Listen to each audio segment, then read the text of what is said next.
काय निर्णय झाला सकारात्मक घेतली असं आहे की आम्ही आमच्या जाहीरनाम्यामध्ये शेतकऱ्यांच्या कर्जमाफीच्या संदर्भातली घोषणा केली होती।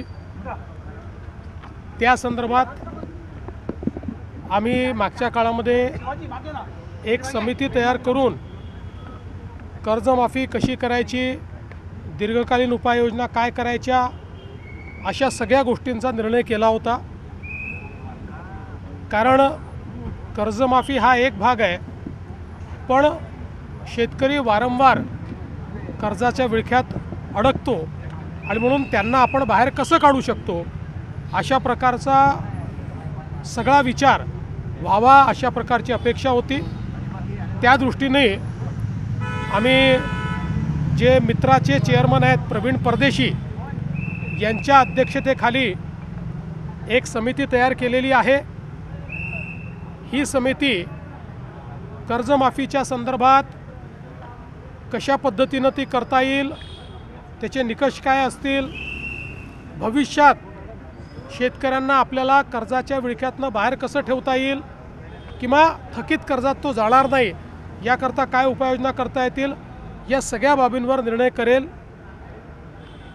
त्या संदर्भात आम्ही असा निर्णय आज केला आहे की एप्रिल महिन्याच्या पहिल्या आठवड्यात या कमिटीने आपलं कामकाज पूर्ण करावं आणि आम्हाला कर्जमाफी कशी करायची, त्याचे काय निकष ठरवायचे या संदर्भातला एक अहवाल द्यावा आणि या अहवालावर कर्जमाफीच्या संदर्भातला जो निर्णय आम्हाला करायचा आहे तो 3 महिन्यात म्हणजे 30 जून 2026 पूर्वी करण्याचा आम्ही निर्णय केलेला आहे।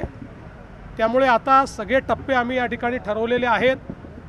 सगळ्या नेत्यांशी आमची चर्चा झाली, अतिशय सकारात्मक चर्चा झाली। त्या चर्चेमध्ये त्यांनी देखील याला मान्यता दिलेली आहे। आम्ही त्यांना समजावून सांगितलं की आम्ही पहिल्या दिवशीपासनं कर्जमाफीच्या बाजूचे आहोत, आम्ही दिलेलं आश्वासन पाळू हेच सांगितलेलं आहे। पण आत्ता लगेच शेतकऱ्यांना त्यांच्या खात्यात पैसे देणं गरजेचं आहे।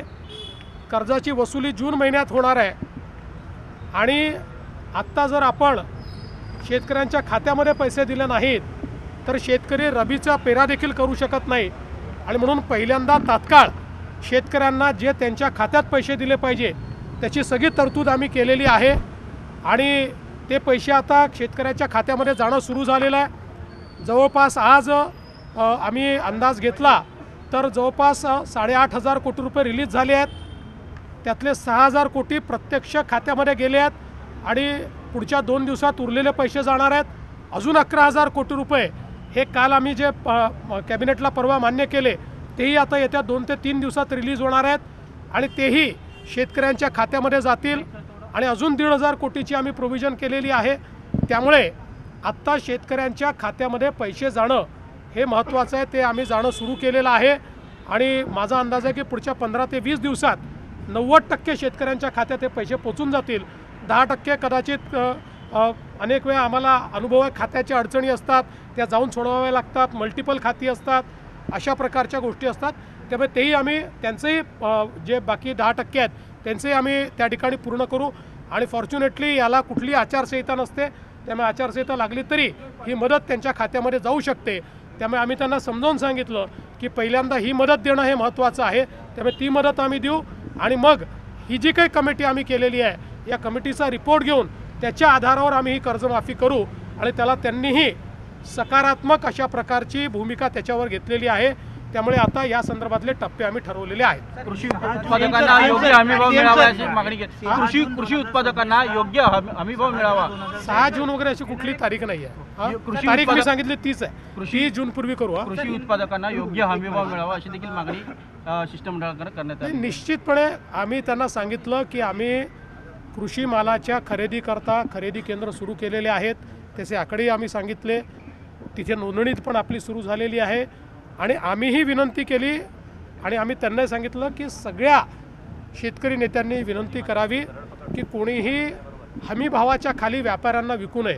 व्यापारी जर हमी भाव देत असेल तर व्यापाऱ्याला द्यावं, व्यापारी हमीभाव देत नसेल तर आपल्या केंद्रांवर आणून त्यांनी ते विकावं, अशा प्रकारची आम्ही म्हणतो. सीएम सर आज मुंबईमध्ये 17 मुलांना ओलीस धरणाऱ्या एका व्यक्तीचा, रोहित आर्य नावाच्या व्यक्तीचा एन्काउंटर करण्यात आलेला आहे पवईमध्ये. काय तपशील आहे या घटनेविषयी? बघा, याचा सगळा तपशील पोलिसांनी आपल्याला दिलेला आहे. अतिशय विक्षिप्तपणे ज्या प्रकारे त्यांनी बोलून आणि मुलांना ओलीस धरलं, मी खरोखर पोलिसांचं अभिनंदन करेन की पोलिसांनी नीट ऑपरेशन त्या ठिकाणी केलं आणि त्या ऑपरेशनमध्ये अर्थातच त्याचा मृत्यू झालेला आहे, पण सगळ्या मुलांना सुखरूप पोलिसांनी बाहेर काढलेलं आहे. आता त्यातल्या ज्या काही गोष्टी आहेत त्याचं इन्व्हेस्टिगेशन सुरू झालेलं आहे, त्यामुळे संपूर्ण इन्व्हेस्टिगेशन झाल्यावरच बाकी गोष्टी सांगता येतील. बघा, आता त्यांचं समाधान झालं आहे की नाही हे तुम्हाला सांगतील.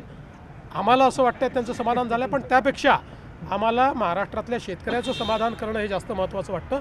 ते करण्याचा आम्ही प्रयत्न करू. खूप मोठा निर्णय आहे, खूप मोठा निर्णय, पण सरकारवर आधीच थोडासा आर्थिक बोजा देखील आहे, तर कसं सॉर्ट आउट आहे? आता हे खरंच आहे की आर्थिक बोजा मोठा आहे, सरकार आर्थिक अडचणीत आहे, पण जसं आता आर्थिक अडचणीत असतानाही आपण आजपर्यंतची सर्वात मोठी मदत ही अतिवृष्टीमध्ये यावेळेस केली आहे. मार्ग काढू आता त्यातनं काहीतरी. सर हिंदी में बता दीजिए, सर महाराष्ट्र सरकार की ओर से किसानों के लिए किस प्रकार का बड़ा फैसला? महाराष्ट्र की हमारी सरकार ने अपना जो घोषणा पत्र दिया था, उस घोषणा पत्र में किसानों को कर्जा माफ़ करेंगे, इस प्रकार की हमने घोषणा की थी. उसी तर्ज पर आज हम लोगों ने फैसला किया है. एक हमने इसके ऊपर कमेटी तैयार की है.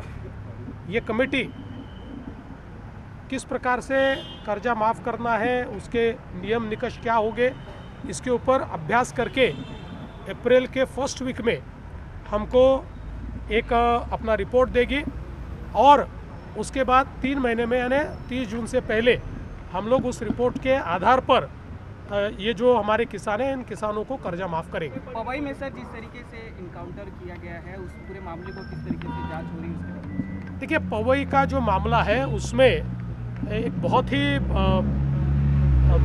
अलग तरीके का ये सारा मामला सामने आया हुआ है और जिस प्रकार से 17 बच्चों को उन्होंने अगवा करके या उनको अलग कारण से बुला के और फिर उनको कैप्टिव रखकर जिस प्रकार से धमकी देने का काम किया और उनकी जान को खतरे में डालने का काम किया, मुंबई की पुलिस ने बहुत अच्छा कार्य करके और एक बहुत सटीक ऑपरेशन किया और जो आरोपी है उसकी उस ऑपरेशन में मृत्यु हुई है और 17 बच्चों को बिल्कुल कोई खरोच भी ना आते हुए उनको बाहर निकाला है.